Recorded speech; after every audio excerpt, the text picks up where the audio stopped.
Bueno, muchas gracias a todos por venir a esta segunda plática del seminario que ya tenemos candidatos para nombres y posiblemente se queden, que por cierto nuestro expositor de hoy fue quien lo sugirió.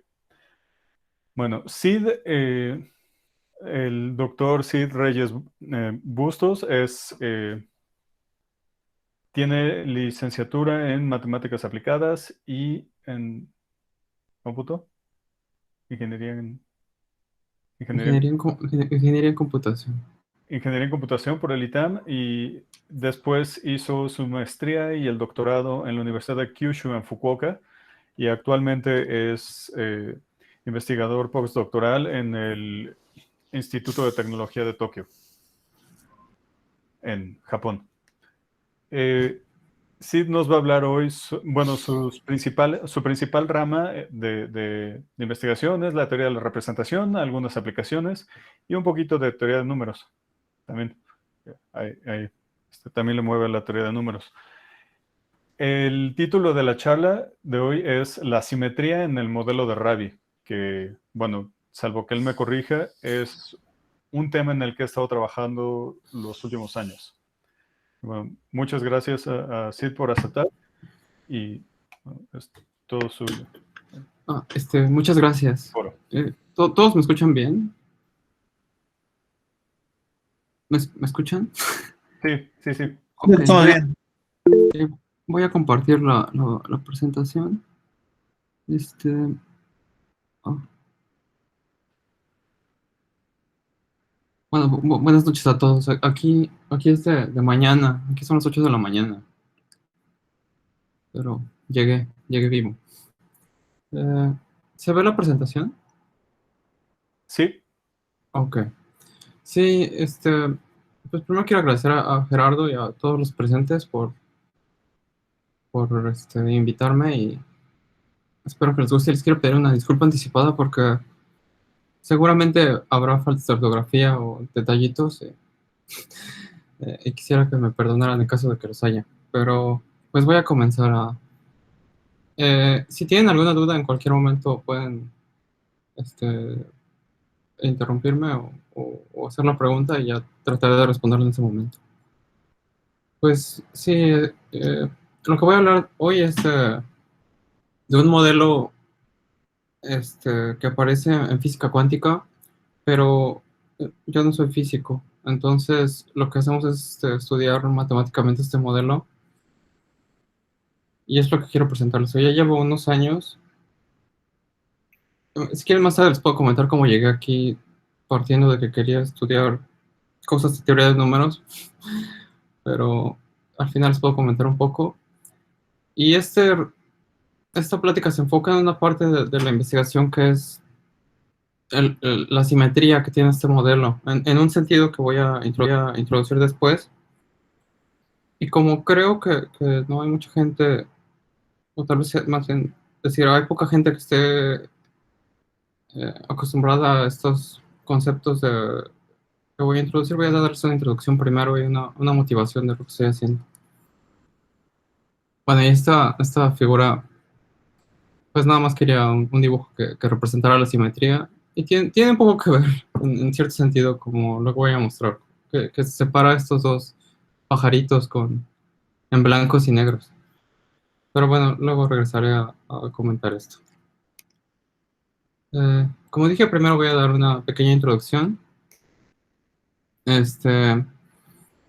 Primero, aquí hay que tener una cosa de cuidado, y es que estamos trabajando, voy a trabajar en anillos que no son conmutativos. Por ejemplo, si tomamos un anillo de polinomio, voy a dar el ejemplo más simple que se me puede ocurrir. El anillo de polinomio sobre un campo, y denotamos con I la identidad, el operador identidad sobre este campo. Operador en el sentido de operador lineal. Y como son polinomios, aquí no va a haber problemas de dominio. Entonces, este es un ejemplo muy simple. La m va a ser la multiplicación por la variable.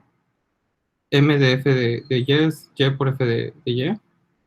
simple multiplicación, y D es el operador de diferenciación, sí, de diferenciación. De f de y es la derivada con respecto a y de f de y. Esto, como estamos en polinomios, se puede definir algebraicamente, entonces realmente no es análisis. Entonces, lo importante aquí es que por la regla del producto en la multiplicación, tenemos que si aplicamos primero la multiplicación y luego la diferenciación, queda esto, ¿no? La multiplicación por y, luego la diferenciación, y después eh, sería la diferencial de y por f. Entonces tenemos esta identidad que dm a f de y es lo mismo que hacer primero la multiplicación y luego la diferenciación, es lo mismo que hacer la diferenciación, luego la multiplicación y además sumarle la identidad. Entonces, con otra notación podemos escribirlo de esta manera. Bueno, pasando esto a la izquierda, dm menos m de d es igual a la identidad. Entonces, el conmutador de estos operadores no son conmutativos por obvias razones. Y este es el ejemplo más simple que se me puede ocurrir. Bueno, el ejemplo más simple concreto. Entonces voy a partir de este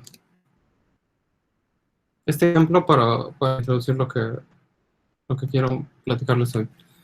Entonces, tomamos este anillo libre en dos variables. Con esto me refiero a que las variables son no conmutativas. Podemos pensarlo como el anillo de polinomios precisamente en variables no conmutativas x y y. Y luego, espero que todos tengan nociones de álgebra, y si no, alguien puede decirme. Bueno, de álgebra moderna. Entonces, si f es el ideal generado por el elemento x, y menos yx menos 1, que es esta relación, pasamos la identidad de el 1, lo pasamos a la izquierda. Entonces, el anillo cociente, bueno, más bien sería un álgebra, es conocida como el álgebra de Weyl sobre el campo K. Y usualmente se denota se usa esta notación. Aquí voy a usar una diferente por razones que voy a explicar en un instante. Primero vamos a fijar K como los números complejos, no vamos a pensar en otra cosa. Y voy a poner como, en lugar de X, voy a poner una A, y en lugar de Y voy a poner A daga. Y luego les voy a dar otros nombres, pero vamos a ponerlo ahora simbólico. Entonces vamos a anotar el álgebra resultante con esta notación, como si fueran polinomios. Y aquí lo único que nos debemos de acordar es que no son conmutativos y que satisfacen esta relación. El conmutador el bracket de A y A daga es igual a 1. Satisfacen exactamente la relación que tienen la multiplicación y la diferenciación en el anillo de polinomios. Ahora vamos a pensar que este A y A daga, no voy a decir específicamente qué son, pero vamos a imaginar que son operadores, que esta álgebra de Weyl son operadores que actúan sobre un espacio de Hilbert, es decir, son operadores lineales que actúan sobre un espacio vectorial, sobre los números complejos, y que además es completo. En un momento les puedo dar un ejemplo del tipo de espacios que estamos hablando. Y olvidé decir que el espacio de Hilbert tiene que tener, lo más importante es que tiene que tener producto interno con lo que definimos la norma, con lo que respecto es completo. Y bueno, aquí, como tiene un producto interno, existe la noción del adjunto. Entonces vamos a suponer que A daga es el adjunto de A. Entonces voy a dar un ejemplo de un elemento de esta álgebra muy particular. Como dije, de momento no voy a entrar en muchos detalles, así que unas cosas espero que me puedan creer. Entonces vamos a considerar este Q como A daga A. Es un operador que actúa en H y no digo cuál es. Lo único que tenemos son las operaciones las relaciones de conmutatividad entre ellos. Entonces, vamos a suponer que, que existe un vector propio en ese espacio de este operador con un valor propio lambda, que como es autoadjunto, va a ser un número real. Entonces, solo sabemos de momento eso. Entonces, haciendo la cuentita, que no la tengo aquí anotada, pero se las dejo de tarea y es muy simple. Vemos que si aplicamos Q a por nuestro vector propio, no, va a resultar ser un vector propio con valor propio lambda menos 1. Y asimismo, si aplicamos este operador Q a daga phi, entonces esto también es un vector propio, pero el valor propio es lambda más 1. Entonces, a partir de un solo vector propio podemos generar, pues por lo menos otros dos. Aunque esto lo podemos ir iterando como es claro. Entonces, además nos vamos a fijar en esta propiedad. Como el operador es autoadjunto, ah, hay una cosa que tengo que mencionar, es una convención. Aquí voy a suponer que como estamos hablando de los complejos, una de las dos componentes del producto interior, que denoto así, está conjugada. Y voy a suponer que es la primera. Pero en fin, entonces meto la lambda, como es vector propio, me da esto. Esto es porque es autoadjunto. Bueno, este es el adjunto. Y entonces va a ser positivo porque es nada más la norma de A aplicado a phi. Entonces es positivo. Entonces vamos a ver que lambda tiene que ser positivo. Y como lambda tiene que ser, como todo valor propio tiene que ser positivo por las mismas razones, vamos a ver que esta relación va a forzar a que sea entero, porque en algún momento va a tener que ser cero. De otra manera tendríamos valores negativos.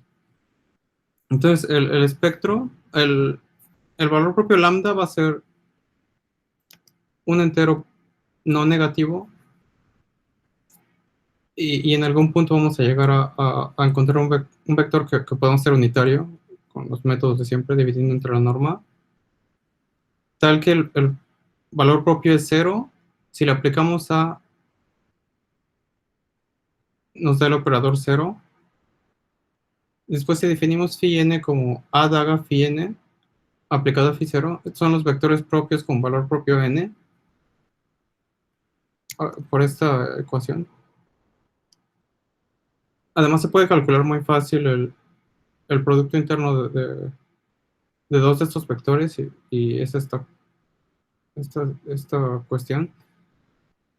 N factorial por la delta de Kronecker de NIM. Solo son no, diferentes de cero cuando la N es la misma. Y además, cuando lo aplicamos a, tenemos esta otra relación. Entonces, una pregunta aquí que nos podríamos hacer es, estos vectores, esta familia de vectores phi n es una base ortonormal de H. Y aquí es donde ya tenemos que, si queremos responder a esta pregunta, tenemos que dar un poco más ejemplos concretos, porque realmente depende de si la ecuación A phi es igual a cero, tiene múltiples soluciones en... esta H es el espacio de Hilbert. Este es el tipo de errores que quisiera que me disculparan. Entonces aquí ya no podemos hablar en abstracto, tenemos que pensar en un ejemplo concreto. Entonces, esto que les he estado hablando es puramente algebraico, pero viene de un operador particular. Entonces, si suponemos que el espacio de Hilbert es el espacio L2R, es decir, las funciones de los reales a los complejos, que con respecto a la norma usual, bueno, como son complejos tienen que tener conjugado, son integrables al cuadrado. Entonces, en este lugar, vamos a decir que el operador A está dado por esto, por 1 entre raíz de 2 por x más la diferenciación. Y el A daga es 1 entre raíz de 2 por x menos la diferenciación. Entonces, esta ecuación, la que les mostré, A phi igual a 0, Es una ecuación diferencial de primer orden y tiene esta solución. Es una constante por e a la menos x cuadrada entre 2. Y la constante si es de primer orden, entonces tiene solo una solución salvo constantes. Entonces, usando la formulita de atrás, bueno, aquí vamos a poner phi igual a raíz de pi para que esto sea unitario con respecto a la norma. Entonces, los vectores propios están dados por esta fórmula, que es hn de x, que es un polinomio definido aquí abajo, por phi 0 de x, que ya les mostré, la exponencial de menos x cuadrada entre 2. ¿Y qué es este polinomio? Bueno, lo podemos definir así. H0 de x es igual a 1. Y el siguiente, hn más 1 de x, está definido por lo que sería el operador multiplicado por el anterior. Creo que este 2. Creo que este 2 no debería de estar. Pero bueno, en fin, es más o menos esta fórmula. Entonces, estos vectores, lo que se afirma es que es una base ortonormal del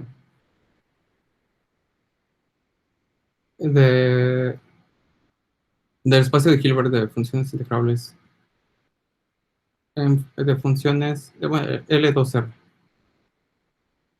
Y esto no lo voy a demostrar ahorita, pero pueden consultar, por ejemplo, este libro es muy útil si les interesa la matemática cuántica, pero les cuesta un poco, bueno, los libros de física suelen ser bastante poco accesibles, en mi opinión, para matemáticos, pero este está muy bien, lo uso frecuentemente. Y estos polinomios Hn son polinomios, son los polinomios de Hermite. Es una familia clásica de polinomios ortogonales que no sé si hayan tenido contacto con polinomios ortogonales. Es una teoría muy bonita que les recomiendo que si les interesa. Mezcla varias cosas, pero es una teoría muy bonita que tiene muchas aplicaciones pues en todo realmente. Por ejemplo, esto es física, pero en realidad hay teoría de números, teoría de representación. Ahora vamos a partir de esto que les mostré para explicar lo que es el operador o el modelo del que les quiero hablar, aunque ya pasaron 20 minutos. Entonces, el modelo cuántico de Rabi, aquí voy a hacer lo mismo que hice hace rato, que es un poco una trampa, pero no tanto, que es no decirles en qué espacio está operando esto hasta que sea necesario. Entonces, es un operador que le vamos a decir hamiltoniano porque así le dicen. En física hay razones por las que se debe decir, pero realmente es un operador. Está dado por esta relación A daga A, que es como el oscilador armónico que les mostré. Después, más delta, que es una constante positiva por esta matriz sigma z. Y luego G por sigma x. Y otra vez salen estos operadores A daga más A. Las matrices sigma x y sigma z que aparecen arriba son estas dos matrices muy, muy sencillas. Aquí lo único que quisiera que se den cuenta es que estas matrices son de orden 2. Si sigma x cuadrada y sigma z al cuadrado son iguales con la identidad. Y hay una tercera que no aparece aquí, que es sigma y esas tres se llaman matrices de Pauli, por el físico famoso. Y bueno, y si quisieran un poco de... Pues estas matrices no salen de la nada, aparecen como son las bases de cierta álgebra de matrices, pero que no voy a mencionar ahora.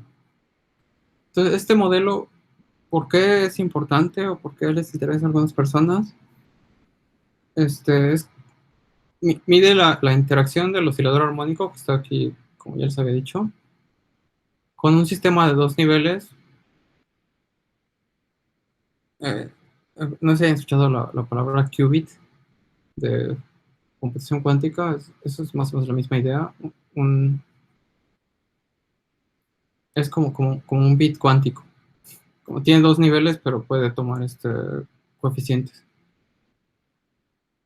Y esto está representado por las matrices de Pauli, pero realmente esto es interpretación y podemos... Bueno, yo no voy a hablar más del tema en esta plática. Entonces, el operador H, de Rabi... sí, una cosa que quería mencionarles es... Yo voy a decir aquí el modelo de Rabi, para evitar decir cuántico, pero más formalmente sí habría que decir cuántico, porque hay uno que no es cuántico, que es el semiclásico, que, que, que no voy a mencionar aquí, pero solo quería hacer esta distinción. Entonces, en inglés siempre dicen the quantum Rabi model para diferenciarlo del otro. Entonces, el espacio de Hilbert donde actúa podemos pensar que es el siguiente. El espacio L2 que les mencioné hace un momento, el contensor el producto tensorial de esto con C2, que no es, esto no es nada más que vectores de dos componentes con componentes en L2R. Y entonces aquí voy a mencionar algunas propiedades que no voy a mostrar, pero se pueden checar fácilmente. El operador H es autoadjunto y está definido en un subconjunto denso del espacio de Hilbert. Aquí los que ya están, me parece que están llevando funcional, es la clase funcional y medida, ¿no? O, bueno, muchos están llevando funcional y medida. La diferencia fundamental entre un operador lineal y lo que más o menos conocemos en transformación lineal es que los espacios de Hilbert que pensamos aquí, como este L2, tienen dimensión infinita. Entonces los operadores, aunque decimos que está definido aquí, generalmente no está definido para todos los elementos, o al menos no explícitamente. Entonces tenemos que considerar el dominio con cuidado. Hay lugares donde hay potencialmente o posiblemente hay subconjuntos de H donde nuestro operador no está bien definido. En este caso pensamos generalmente en definirlo en subconjuntos densos y luego usar procesos de límite para definirlo en espacio completo. Pues eso es lo que pasa y un poco más informalmente podemos pensar que está bien definido en casi todo el espacio. Entonces, y más importante tal vez es que el espectro consiste únicamente de valores propios, entonces no tiene espectro continuo o residual. Y si no han estudiado esto en funcional, pues pueden pensar que es una generalización del espectro de las matrices que tiene valores propios. Entonces, en ese sentido, esto es bastante accesible. Bueno, y además los valores propios están acotados desde abajo por estas constantes. Voy a mencionar algunas cosas que también se saben. Se sabe que la multiplicidad de los valores propios de este modelo es menor o igual a 2. Esto ya se demostró. El estado fundamental, que es el primer valor propio, si los ordenamos, todos son reales porque es autoadjunto, tiene multiplicidad de 1. Esto es de interés de los físicos. Y decimos que este modelo tiene estados degenerados en general, es decir, que tiene estados con valores propios con multiplicidad 2, y esto se debe interpretar de una manera especial, así que se los voy a explicar. Los valores propios son funciones continuas de los parámetros, igual que en las matrices. Si tenemos una matriz que depende de un parámetro, depende continuamente de un parámetro, los valores propios van a ser funciones continuas, porque son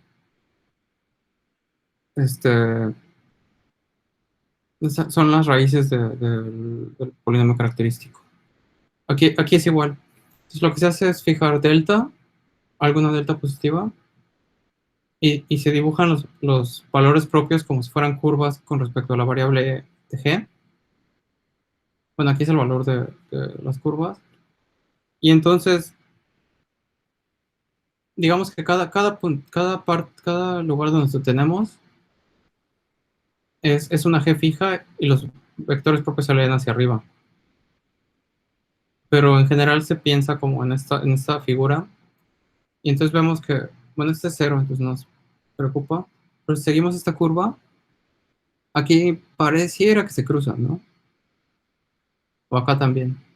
Entonces, cuando se dice que es degenerado, se dice, lo que se quiere decir es que para cierta G, hay valores propios de multiplicidad 2 y ahí es cuando decimos que se genera. Entonces, alguien podría decir, pero mire, si te paras aquí, parece que no hay ninguno, ¿no?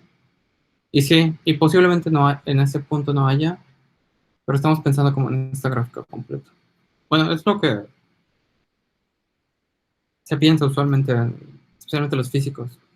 Por eso a veces es un poco confuso. Entonces, ya para terminar la introducción, un físico alemán, Daniel Brack, mostró que los vectores propios del modelo se pueden expresar explícitamente como series de potencias con coeficientes dados explícitamente con ciertas funciones racionales. Y mostró que existe una función que es trascendental, está definida con series de potencias, tal que si tiene una raíz real x, entonces es lambda igual a x menos g cuadrado, es un valor propio del Hamiltoniano que les mostré. Y lo importante es que a partir de esta raíz se puede construir el vector propio. Entonces lo que le dicen los físicos es que el modelo es exactamente soluble. Otros dicen que es integrable, pero ahí hay un debate al que no quisiera entrar, que realmente se reduce a que la definición de integrabilidad para modelos cuánticos no está dada, entonces la discusión es más bien qué significa eso. Por eso quisiera evitarlo a toda costa. Además, para fines prácticos no me interesa, pero a partir de que se dio este resultado, ha habido una cantidad de artículos sobre este modelo. Yo creo que si se meten a Archive o revisan cualquier, no sé, Google Scholar, les van a salir cientos y salen al mes muchísimos. Aunque casi todos de físicos, realmente el estudio matemático está muy... Hay poca gente, yo creo que una docena de personas. Entonces ahora voy a presentar el modelo asimétrico, que es como la familia del modelo que les mostré, una generalización. Entonces, el modelo de Rabi tiene espectro degenerado en el sentido que les presenté. Esto se considera que es un indicio de una presencia de simetría. Esta es una interpretación un tanto intuitiva, específicamente de los físicos, pero bueno, esto es lo que piensan que sucede, que porque tiene una simetría es degenerado. Voy a explicar esta interpretación, pero primero voy a explicar una generalización del modelo que introdujo también este señor Brack, con la intención de que tener un modelo que no tenga espectro degenerado. Entonces es exactamente el mismo, solo que le añadimos una epsilon sigma x. Sigma x es la misma matriz de aquí. Y la epsilon es real. Entonces es como un modelo, podemos decir, perturbado. Le llaman asimétrico, que vamos a ver que eso causa confusión. Y es todo. Tiene las mismas propiedades prácticamente. También es autoadjunto. Tiene espectro puntual. Y también lo mostró. Daniel Brack demostró que es exactamente soluble, usando esencialmente la misma técnica. Entonces vamos a ver sus curvas espectrales tantito. Entonces, si tomamos una epsilon cualquiera, que digamos 1.4, y aquí delta es 1. Hace rato no mencioné, pero la gráfica que les mostré hace rato también delta era igual a 1. Entonces, así viéndolo a ojo, por lo menos de G hasta más o menos 3, pareciera que no tiene cruces o degeneraciones. No hay espectro degenerado. Al menos eso pareciera, porque Pues esto es una parte mínima de las curvas, sí, de los valores propios, bueno, las curvas espectrales. Pero resulta que si uno pone epsilon como un, o la, o la mitad de un entero, bueno, esto incluye enteros porque también tiene los pares, vemos que el espectro otra vez se degenera. Este, entonces, si ponemos aquí, este es 0.5, vemos que aquí hay cruces de nuevo. Entonces, resultó que el modelo que se definió para que no tuviera degeneración, pues resulta que a veces sí tiene. Pero bueno, esto es una gráfica, esto se calcula numéricamente, ¿no? Alguien podría decirme con justa razón, oye, pero eso no demuestra nada, ¿no? Nada más es un dibujito. Y tienen toda la razón, pero sí se puede demostrar. Voy a explicar ahora cómo se hace. Entonces tenemos que analizar los vectores propios, las soluciones del problema de valores propios del operador de Rabi asimétrico. Entonces, si agarramos la realización de L2, que les mostré hace rato, vamos a ver que esta es una ecuación diferencial de segundo orden. Pues ya un poco difícil, ¿no?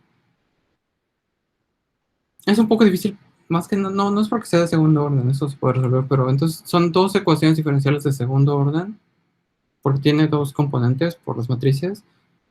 Entonces esto es más bien equivalente a una ecuación de cuarto orden, y ahí sí ya está un poco más difícil. Entonces vamos a considerar otra realización de espacio de Hilbert, donde esos operadores son más sencillos. Este se llama el espacio de Siegel y Bargmann, o de Bargmann, se conoce más frecuentemente. Entonces, aquí vamos a pasar de, la realización de L2 es de funciones reales, aquí vamos a hablar de funciones complejas. Entonces, las funciones holomorfas en el sentido de que tienen algún dominio donde son holomorfas, este, forman un espacio vectorial. Y entonces también podemos definir un producto interior de esta forma. Este, como siempre, una viene conjugada, la otra no. Y aquí la medida está dada por esta 1 entre pi exponencial de menos la norma de z al cuadrado de x de y. Y esta xy es la parte real y la parte imaginaria, respectivamente. Y de x de y es la medida de LB. Entonces, bueno, para los que no hayan llevado medida, pues nada más lo ponemos aquí y ya integramos. Realmente no hay más ciencia. Y de x de y la podemos pensar como si fuera una integral de Riemann doble.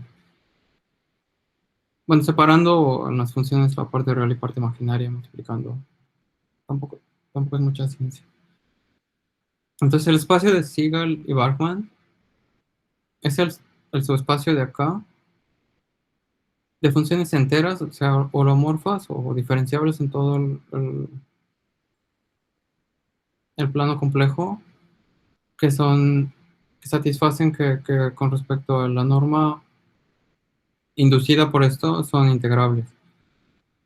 Como podrán ver, esto es como la equivalente a la integrabilidad en el espacio L2. Bueno, y un otro teorema que no voy a demostrar, pero está en el libro que les mostré. Este espacio es un espacio de Hilbert, que realmente lo único que hay que checar es que sea completo con respecto al producto interior que les mostré antes. Y un poco importante es que el conjunto de polinomios forman un subespacio denso de B. Más o menos aquí lo que podrían pensarlo es que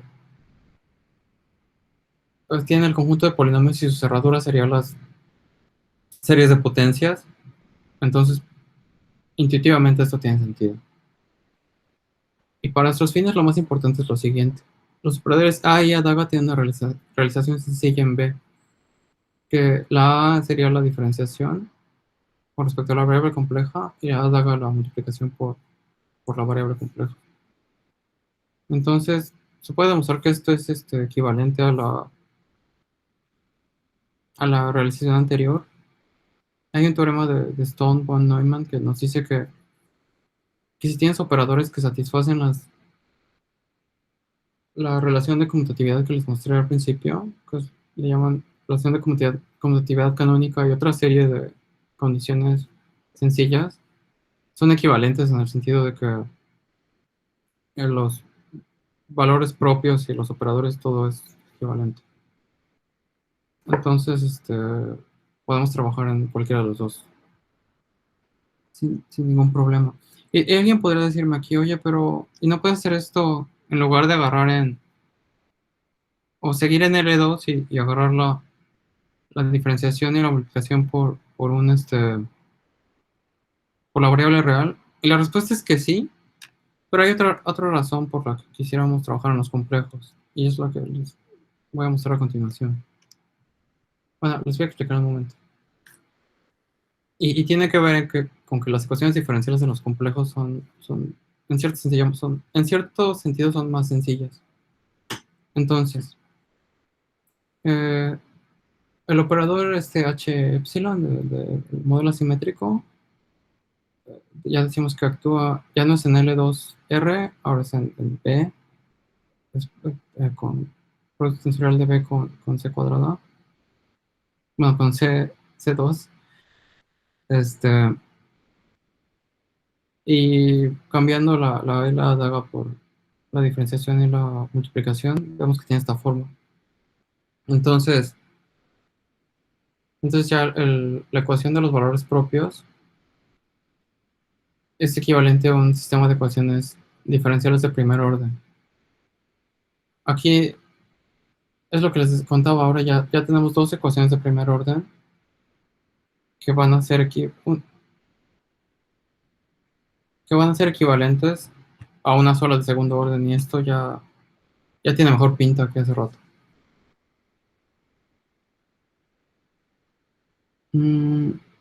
Ok. Entonces, esto ya nada más haciendo esta multiplicación. Entonces, el problema es equivalente a encontrar dos funciones en el espacio de Barkman, un número real lambda, de tal que se cumpla esta ecuación diferencial. Entonces, vamos a hacer unos cambios de variable.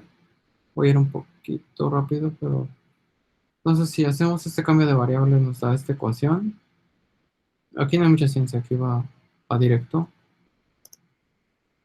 Y luego, para simplificarlo un poco, tomamos este otro cambio de variable, o una sustitución. Esto es para eliminar esta constante g. Entonces, exponencial de gz y la f que les mostré antes. Y además un cambio de variable para centrarlo. Y nos da esta ecuación, este sistema de ecuaciones diferenciales, dos ecuaciones diferenciales de primer orden. Y no sé si ya llevaron ecuaciones diferenciales o posiblemente hayan tenido cierto acercamiento, pero en los complejos, esencialmente lo único que en los reales es complicado. Ya saben que casi nunca se puede resolver exactamente, bueno, explícitamente, y hay muchas condiciones. En los complejos realmente lo que hay que fijarnos es en las singularidades. Por ejemplo, aquí, si y es 0, esto desaparece y queda aquí otra cosa diferente. Igual si aquí y es igual a 1, entonces esas son singularidades de la ecuación diferencial. Y entonces lo que hay que hacer es fijarnos en esos puntos, o mejor dicho, fuera de ahí, esto se resuelve muy fácil. Agarras una serie de potencias abstracta, dices suma de AN, ZN, la metes aquí y te da una solución. Y esa va a haber al menos un abierto alrededor de ese punto que tú elegiste, donde esa es la solución. Y en cierto sentido es explícito. Tienes unas relaciones de recurrencia que te definen los exponentes. Esto no sucede alrededor de las singularidades. Y es por eso que en ecuaciones diferenciales complejas hay que fijarnos precisamente en los puntos irregulares y sus propiedades, en los puntos de singularidad y sus propiedades. Entonces, esta es una ecuación que tiene singularidades en 0, 1. Hay otra más en infinito, que, que es se dice ramificada, pero lo que sucede es que además, déjame decirle, como dije que esencialmente lo que importa en las ecuaciones diferenciales complejas es las singularidades. Dependiendo del número de singularidades y de su tipo, se clasifican. Entonces, si tiene, ahorita no me acuerdo exactamente, pero si tiene 4 singularidades regulares, se llama ecuación, una ecuación de segundo orden con 4 singularidades, es una ecuación diferencial de Hoyne. Y si dos de estas singularidades las haces con un proceso de límite, hacer que dos se junten, se le llama ecuación diferencial de Hoyne. No sé si esto en español es correcto, pero confluente. Este, y entonces esta irregularidad doble, digamos, se le dice ramificada. Es lo que sucede. Entonces, ¿cuál es lo difícil ahora? Que lo que queremos son soluciones real enteras, o sea, que son diferenciables en todo punto. Entonces, hay que tener cuidado con las singularidades.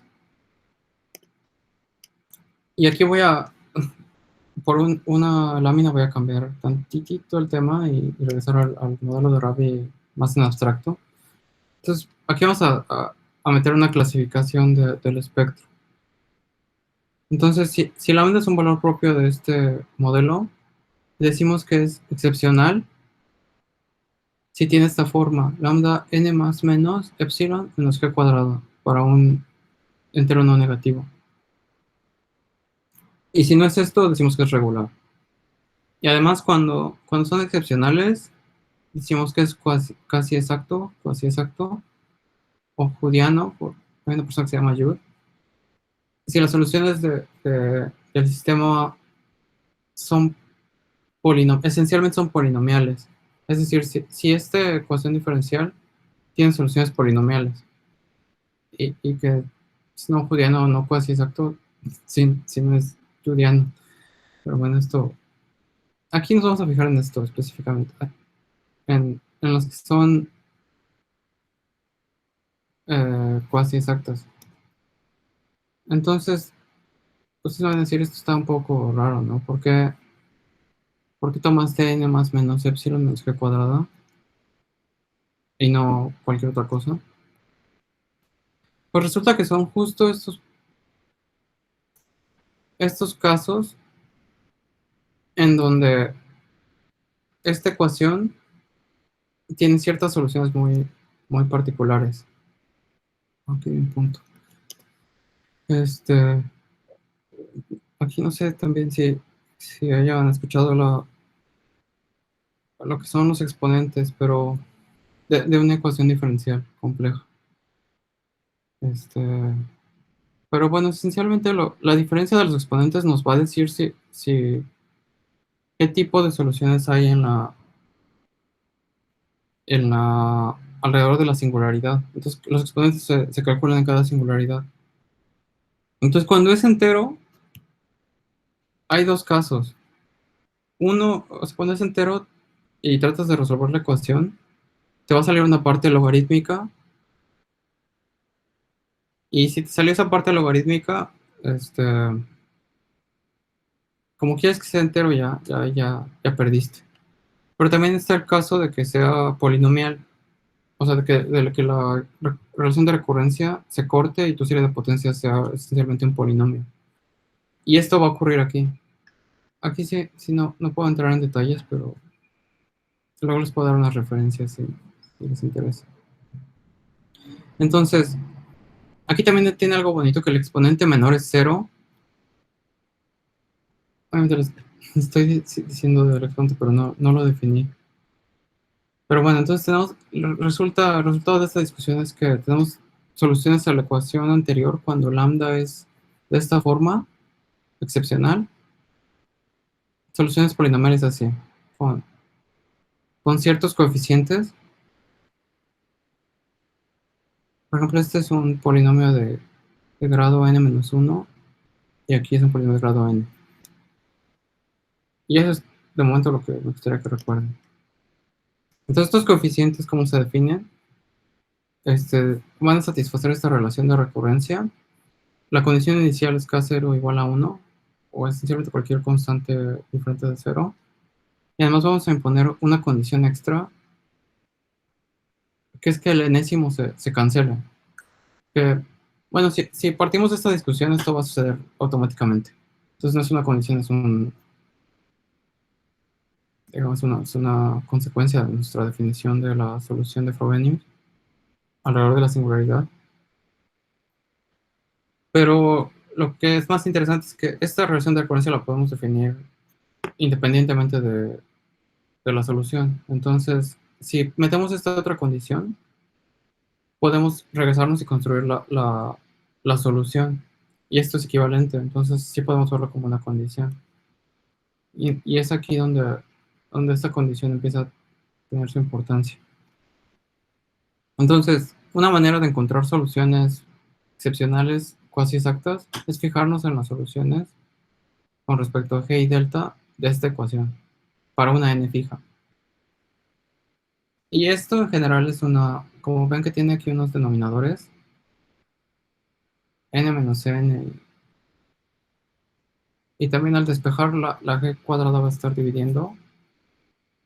Entonces vamos a cambiar nada más las palabras y usar polinomios. Entonces, definimos esta familia de polinomios p, k, n, epsilon, en dos variables x, y, de grado k, y está definido por estas.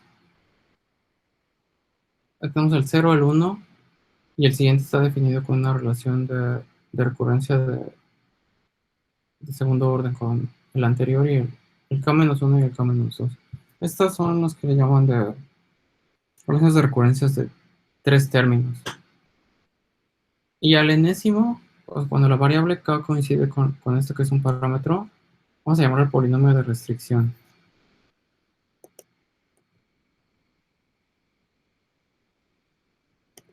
Eh, entonces, basado en la discusión que le estoy haciendo, si existen parámetros g y delta tal que se cumple esta ecuación polinomial, entonces lambda igual a n más menos epsilon menos c cuadrado es un valor propio excepcional, cuasi exacto, de h epsilon para los parámetros g y delta. Y aquí todo, pues van a decir, oye, pero ¿qué tiene que ver esto con la degeneración, no? O con la multiplicidad 2. Y entonces, la importancia es que justo esto corresponde con los valores, justo este tipo de soluciones son los que corresponden a los valores propios de multiplicidad 2. Por ejemplo, si tomamos epsilon como L entre 2, L entera, y alguna n, vamos a ver que n más L, L entre 2 es igual a n más L menos L entre 2.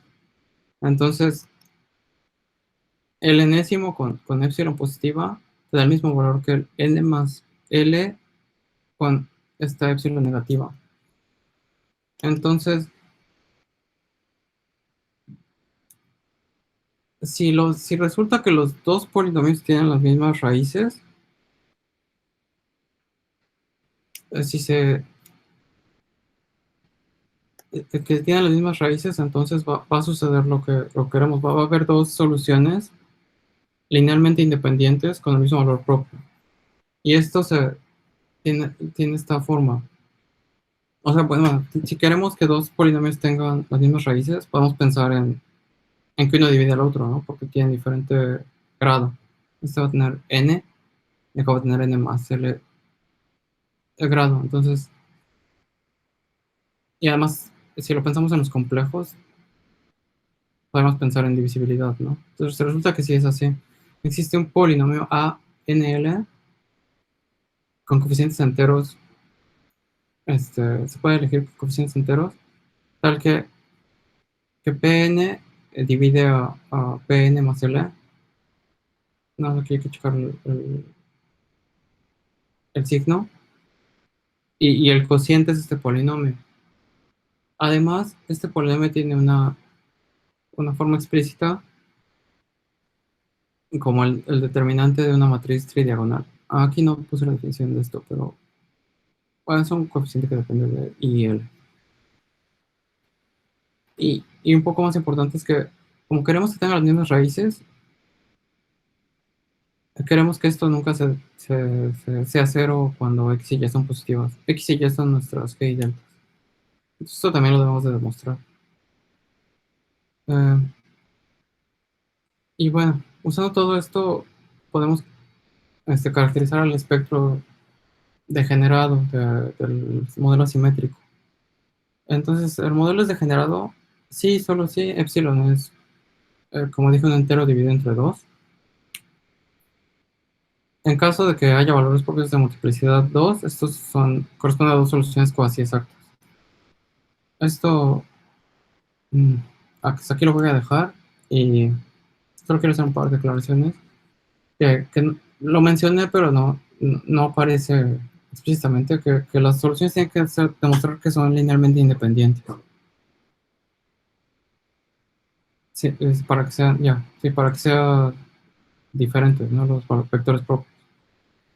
Esto se puede hacer fácilmente, entonces que no cause miedo. Y, y obviamente lo que ya he mencionado y quiero mencionar varias veces es que no significa que para toda pareja de G y delta el espectro de este operador es degenerado. Eso se debe entender en el sentido de las curvas espectrales, como lo dije hace rato. En algún punto sí va a haber cruces. Y entonces van a decir, oye, pero el título de la plática era de simetría, ¿no? Pues que tiene que ver todo esto con la simetría, ¿no? Y es justo lo que les voy a comentar ahora en el tiempo que queda, que más o menos van a ser como 10 minutos. Entonces, les quiero mostrar algo primero dos frases de unos físicos que están trabajando en el problema. Entonces dice este señor Ashab, el modelo, el asimétrico de Rabi, parece que no posee ninguna simetría. Sin embargo, tiene el fenómeno de cruces en los niveles de energía, que es lo de cruce en las curvas espectrales, para ciertos valores de parámetros. Esta situación nos hace preguntarnos si existe una simetría en el sistema que explique estos niveles de cruces en los niveles de energía. Como su naturaleza es desconocida, vamos a llamarla una simetría escondida. Esto es reciente, pero bueno, el preprint ya tenía unos años más. Entonces otros señores de Australia, también físicos, nos dicen, el origen de los cruces de los niveles de energía en el modelo asimétrico, o si son o no el resultado de una simetría escondida, es un acertijo o es desconocido. Entonces ellos en este artículo que dicen, aquí descubrimos la simetría escondida del modelo asimétrico, construyendo el operador conmuta con el hamiltoniano. Y además dicen esto lo hacemos en un caso por caso, que está interesante porque son un número infinito de parámetros, pero eso lo vamos a ver en un momento. Entonces ahora voy a hablar de simetría. Creo que voy a tener que ir un poquitito más rápido de lo que esperaba, pero bueno. Es muy sencillo. La simetría quiere decir, teniendo cuidado con el dominio, como mencioné, aquí voy a ser un poco este, descuidado, pero hay que tener cuidado con esto. Quiere decir que hay otro operador que no trivial en el sentido que no es una constante multiplicada por la identidad o que no es el mismo h o un polinomio de h, tal que conmuta con h. El bracket del conmutador es cero. Entonces también esto se conoce como una cantidad conservada. Y esto sí lo voy a explicar. Entonces supongamos que phi, sí, T es una solución de la ecuación de Schrödinger. Es una solución de esta ecuación. No hay que saber más de física, más que esto. Que es una solución de esta ecuación para un operador autoadjunto. Entonces, esta cantidad se le llama el valor esperado de A en el estado sí. Entonces, sacamos la derivada de esto. Es por la, ¿cómo se llama? La regla de derivación de... Bueno, esto es inmediato. Después por la definición de la ecuación de aquí arriba. Y luego esto, como es autoadjunto, lo pasamos acá. Y sale el conmutador. Y esto es cero por esta relación. Entonces la derivada es cero, entonces el valor esperado de A en el estado sí es constante en el tiempo. Entonces por esto que se les llama cantidades conservadas. Quiere decir que esto mide algo que se mantiene constante en el tiempo.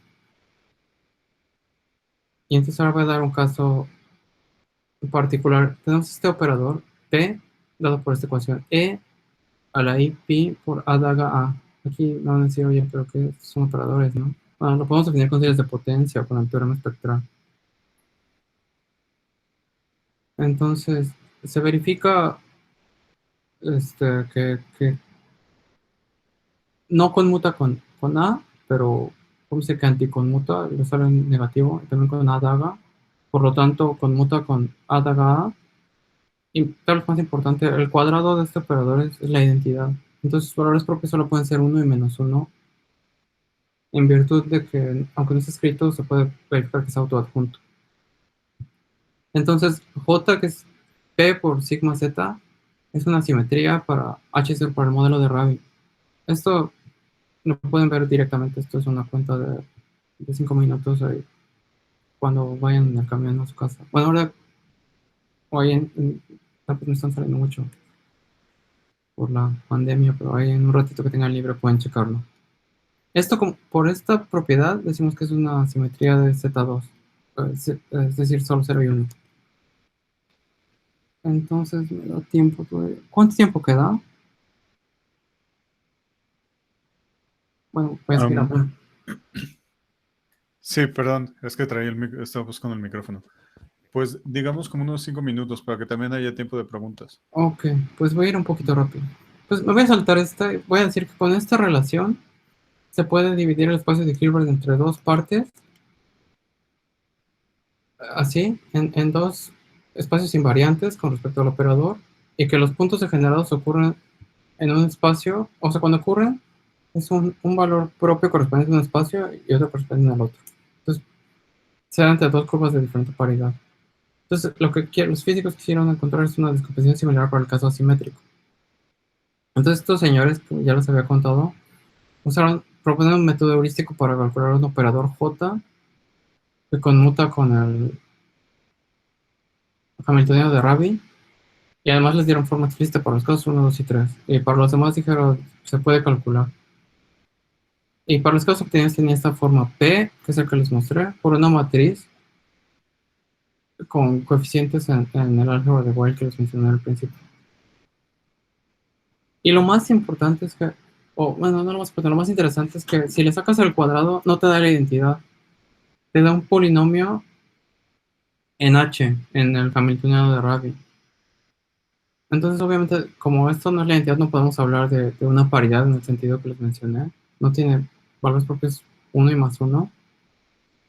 Y ellos dicen, no, pues esto está muy complicado y este hecho de que el cuadrado sea un polinomio es muy interesante y habría que revisarlo, ¿no? Entonces, hay varias cosas ahí con su análisis que dan duda, ¿no? Porque primero no sabemos si este algoritmo termina para todo epsilon, que es un entero entre dos. No sabemos si el operador es único. Y ellos afirman que se puede definir una paridad. Si tú te fijas que para lambda un valor propio de h, los valores propios de j cuadrada van a ser esto, al polinomio evaluado en lambda. Entonces dicen, los valores propios de j tienen que ser las raíces cuadradas de esto. Entonces fíjate cuáles son positivos, cuáles son negativos. Así fíjate en el signo y con eso divides el espacio. Y digo, pues sí, es una manera, pero es un poco insatisfactorio. Entonces, estábamos en una conferencia y vimos esto, empezamos a discutir incluso con los autores, y luego estábamos tratando de entender lo que hicieron, y pues, al final de cuentas terminamos demostrando el siguiente resultado. Entonces, si fijamos un epsilon entre 2 y ponemos la L como la hemos estado usando, existe un único operador Q0, igual en las matrices de 2 por 2 con coeficientes en el álgebra de Weyl. Y si pensamos que esto lo puedo hacer con un polinomio no conmutativo, como les mencioné al principio, vamos a pensar en su grado, satisface las siguientes propiedades. Es de la forma que ellos proponían. J además es autoadjunto, se puede demostrar. Y conmuta con H. Esto es importante y ellos no lo mencionaron, que no es una función polinomial de H, porque como ya mencioné, si es una función polinomial de H, esta relación es un poco trivial. Este, entonces existe un polinomio, existe el polinomio tal que se cumple la condición que ellos decían, y tiene grado de que el cuadrado es un polinomio en el hamiltoniano. Y además vimos que cualquier otra solución de este estilo es de esta forma Q0, que es la que les mencioné, por un polinomio en H. Entonces, en particular, la Q0 es la solución con el grado mínimo, en el sentido de que les dije de polinomios no conmutativos. Y pues me voy a saltar la idea de la demostración, que tampoco es gran cosa. Como pongo aquí, se compone mayormente de operaciones de rutina, lo que en el ámbito le decimos talacha, pero bueno, tiene un par de ideas ahí interesantes. Entonces, ¿qué pasa con otra pregunta de lo del etiquetado? Y ahí es lo difícil.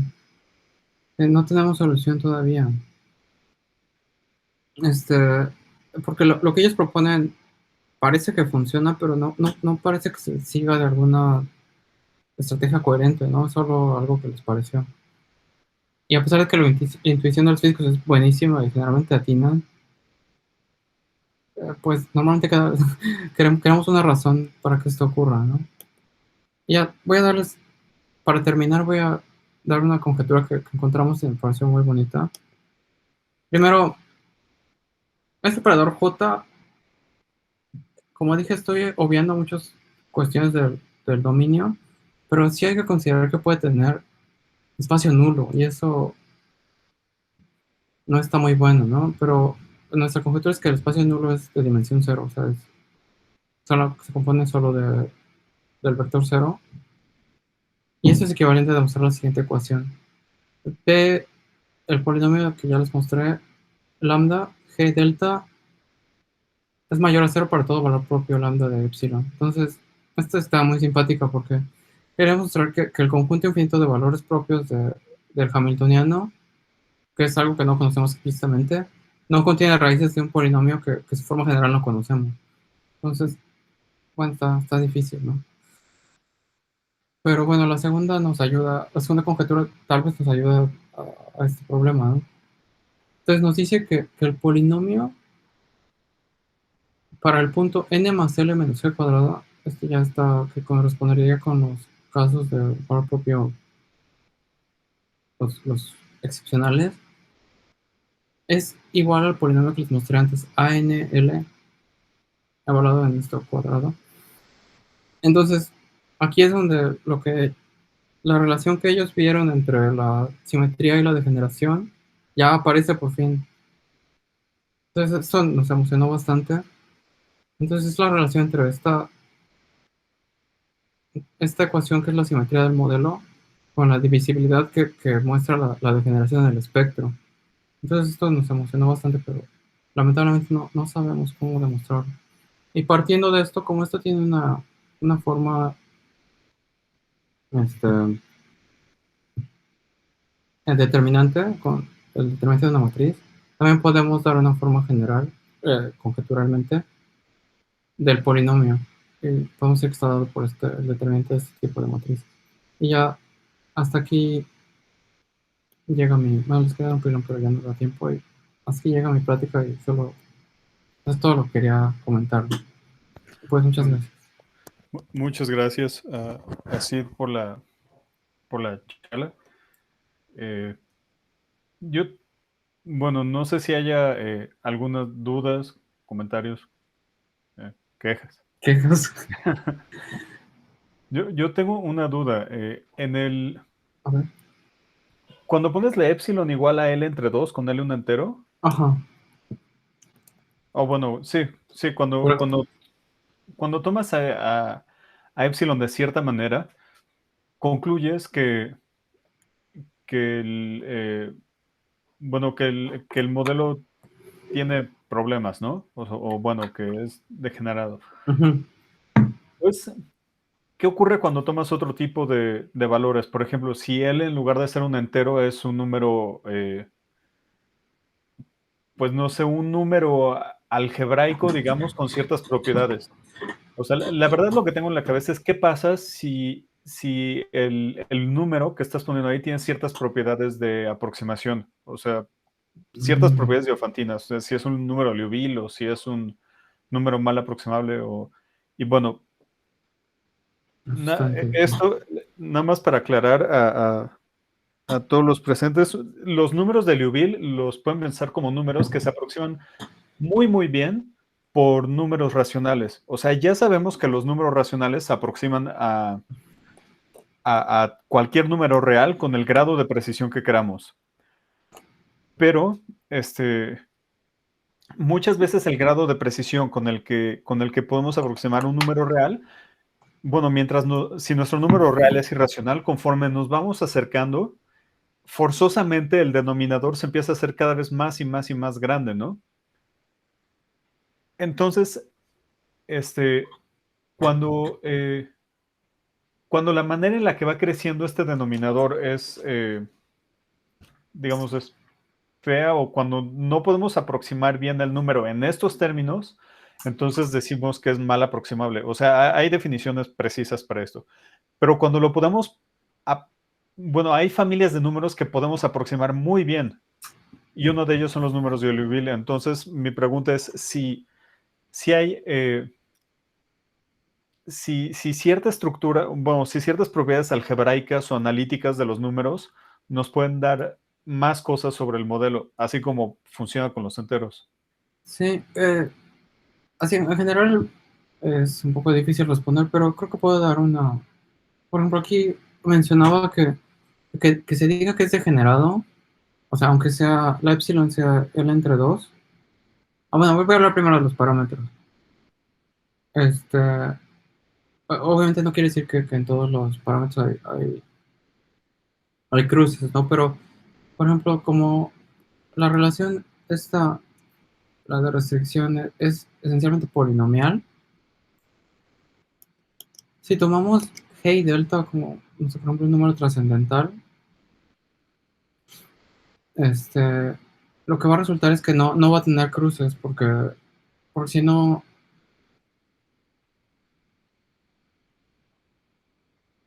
resultaría que tendríamos este, que el número trascendental es raíz de un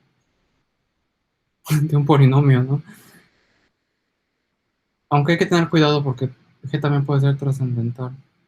Pero bueno, se pueden construir ese tipo de resultados. No lo hemos hecho explícitamente, aunque lo discutimos como un caso de patológico. Y la epsilon, si la tomas, así que la verdad no sabría decirte, tendría que pensarlo.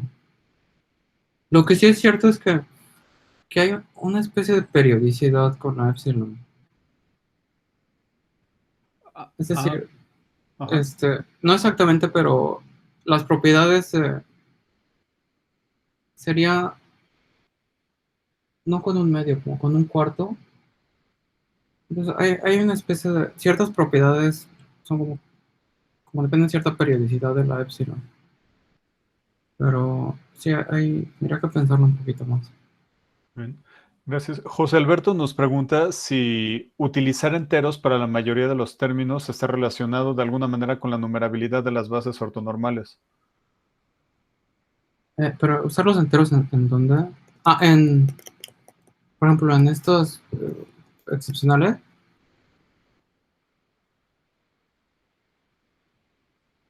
No sé si. A ver, ¿puedes repetir la pregunta?